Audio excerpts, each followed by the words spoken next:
Mas agora nós queremos retomar esse assunto que é importante. 17 anos do Código de Defesa do Consumidor. 17 anos do Código de Defesa do Consumidor. Nós vamos abordar daqui a pouquinho também em entrevista todos os detalhes, o que está acontecendo, o que melhorou, o que piorou. Vamos à matéria? Podemos conferir? Confira no telão da Record. Os direitos, as leis? Não sei. Eu sei que dá para recorrer. É assim na maioria dos casos. O Código do Consumidor, com seus 17 anos, ainda é desconhecido por muitos. Vladimir precisou se inteirar das leis previstas no Código do Consumidor para buscar seus direitos. Em 2001, ele financiou um carro junto a uma revendedora na capital. Um mês depois, o veículo apresentou problemas. O monobloco dele estava partido. Disseram que tinha um probleminha na caixa que eles resolviam, que engatava a marcha e soltava, mas na realidade não era a caixa, era conforme ia andando, ele ia sanfonando e escapava as marchas, porque estava quebrado. Ontem, depois de um processo que se arrastou por mais de 6 anos, a Justiça deu ganho de causa ao metalúrgico, que agora espera ter restituído com correção os R$ 1.400 pagos nas parcelas do carro. O meu advogado disse que até o final de novembro eles devem me pagar. Apesar da falta de conhecimento de alguns, o Código de Defesa do Consumidor foi um marco para a justiça brasileira, segundo essa advogada e professora de Direito da Universidade Federal do Rio Grande do Sul. O Código de Defesa do Consumidor, que foi mandado fazer pela Constituição, ele mudou o mercado brasileiro, mudou a ordem pública, mudou a maneira como os fornecedores hoje se relacionam com os consumidores. É claro que o mercado ainda é bastante duro e algumas práticas são agressivas e por isso as reclamações dos consumidores, mas o consumidor está consciente dos seus direitos. É uma lei de 1990 que entrou em vigor em 91 e realmente transformou a lealdade, a transparência e a boa-fé nessas relações de consumo. Pois é, 6 anos, tempo, dinheiro, paciência, muitas e muitas vezes é o que o consumidor tem que gastar para fazer valer os seus direitos. Porque muitas empresas ainda não mudaram de conduta, não respeitam o que está previsto no Código. Por que isso acontece?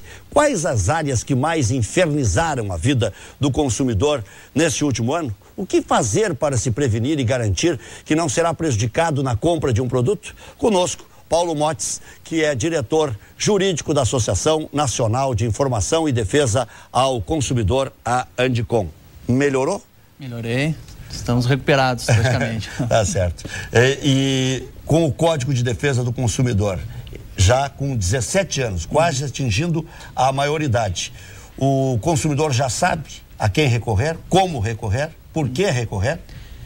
Olha, nós conseguimos perceber que nesses 17 anos avançamos muito em termos de relações de consumo, né? O consumidor ele está bastante ciente dos seus direitos, das possibilidades que ele dispõe para fazer valer esses direitos, mas também entendemos que muitos direitos ainda são violados diariamente. Nós vemos o setor da telefonia sendo campeão em reclamações, o setor aéreo aparecendo muito, os call centers que não funcionam, que não dão atendimento satisfatório, e nós sabemos que muitas vezes os consumidores eles conhecem o direito, mas acabam se rendendo à morosidade da justiça.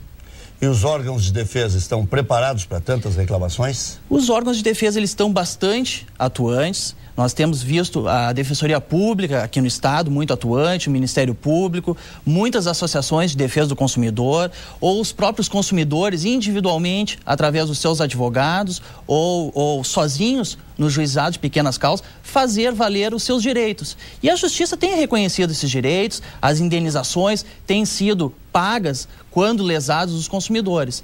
Mas nós vemos muito ainda publicidade enganosas. Isso é um direito básico do consumidor, 17 anos de CDC, não deveria ainda ocorrer e ocorre. Nós também vemos um direito básico do consumidor, que é a informação clara e precisa.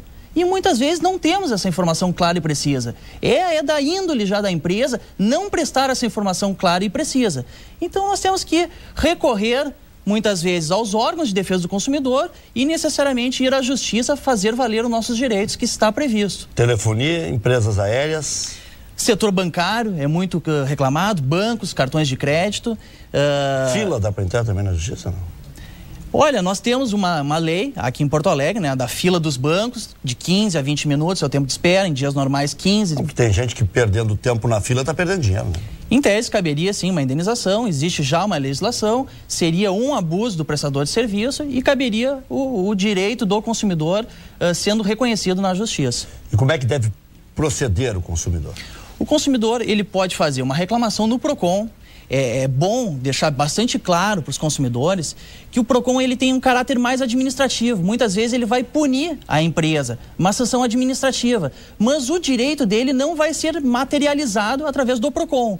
Então ele deve buscar ser carente à Defensoria Pública, né? Se ele entender que ele tem condições suficientes, ele pode ir nas pequenas causas e fazer valer seu direito sem o advogado, ou ele deve procurar um advogado para ingressar com uma ação judicial. O que precisa ser aprimorado no Código de Defesa do Consumidor? O que melhorou nesses 17 anos? Olha, o avanço muito importante que nós vemos é a facilitação que o consumidor tem de ir à justiça. Ele tem a facilidade, o juiz pode declarar o direito do consumidor de ofício, ainda que não requerido no processo. Ele também tem um direito que é a inversão do ônus da prova.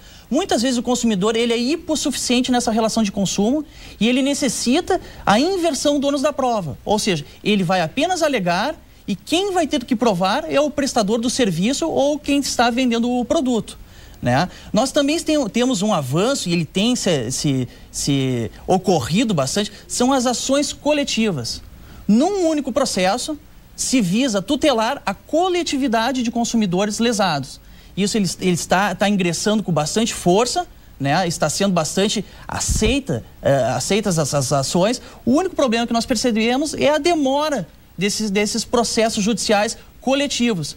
Muitas vezes, individualmente, o consumidor consegue mais rápido a satisfação, né, do seu direito, ou ele consegue fazer um acordo. Já na ação coletiva, já nós não temos essa oportunidade dentro do processo. Deixa eu dar uma de advogado do diabo. E o que é letrado em entrar com ações contra fornecedores de serviços e tal? Porque tem gente que se especializou nisso. Busca até ganhar dinheiro. É verdade, isso também, o judiciário... E tem consumidor com má fé também, né? Sim. Como tem prestador de serviço, tem consumidor, né? O judiciário está atento e por isso vai ter um processo judicial. O consumidor apenas vai alegar. Ele vai ter que provar ou vai ter que ser provado na inversão do ônus da prova. Mas a empresa, ela também vai ter o seu advogado para defender ela. E o juiz está atento, né, a práticas dos consumidores quando vão em juízo sem direito, né? Mas nós sabemos que as principais reclamações, REC, as 50% das reclamações são concentradas em 20 empresas.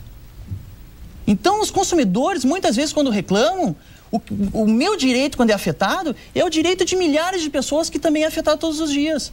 E nós sabemos que, então, não há má índole do consumidor, porque isso é algo quase que de conhecimento geral, é público e notório. Eu só fiz a pergunta porque daqui a pouco está... E a letrinha aquela, minúscula? O asterisco, o famoso asterisco, né? Isso é o direito básico do consumidor, o direito à informação clara e precisa e se defender de publicidade enganosa e abusiva. Muitas vezes nós vemos o asterisco, né? A propaganda induz ao erro. O consumidor acredita que está contratando um tipo, muitas vezes facilitado de serviço ou um produto com um preço e uma qualidade muito atrativa e quando ele vai descobrir é uma surpresa normalmente, né? Normalmente é prejudicial ao consumidor. Inclusive nos contratos, né? Nos contratos. Hoje o Código não só no produto estampado, mas no contrato mesmo, a defesa às vezes sim. A letra, aliás, A letra é reduzida já para dificultar a compreensão do consumidor, né? E isso muitas vezes nós vimos isso nos planos de saúde, né? Que o contrato do plano de saúde parecia uma bula de remédio, com letrinhas minúsculas. Isso, os prestadores de serviços, os fornecedores... Assim? Não, eles estão se adequando, estão melhorando, mas eu acredito que em 17 anos poderíamos já estar mais à frente, poderíamos estar mais civilizados nas relações de consumo, poderíamos evitar ações judiciais de massa. Mas enquanto isso não acontecer, o Código de Defesa do Consumidor é uma lei fundamental, extraordinária, existente, vigente e que serve para proteger os consumidores quando vão à justiça. Para encerrar, doutor, aquelas ações contra a CRT, o consumidor já está recebendo? Olha, a gente tem notícias, né, que os consumidores eles estão ganhando as ações. São ações que é quase que repetição. O consumidor simplesmente ele ajuiza a ação, já se sabe o resultado. Até poderia haver um acordo coletivo e muitos consumidores já estão com os seus valores recebidos, pagos, muitos estão em fase de pagamento, mas também tem muitas ações que estão iniciando, recém-iniciando, que vão durar de 2 a 3 anos. Muito obrigado, doutor. Uma satisfação, muito obrigado também. Esclarecimento.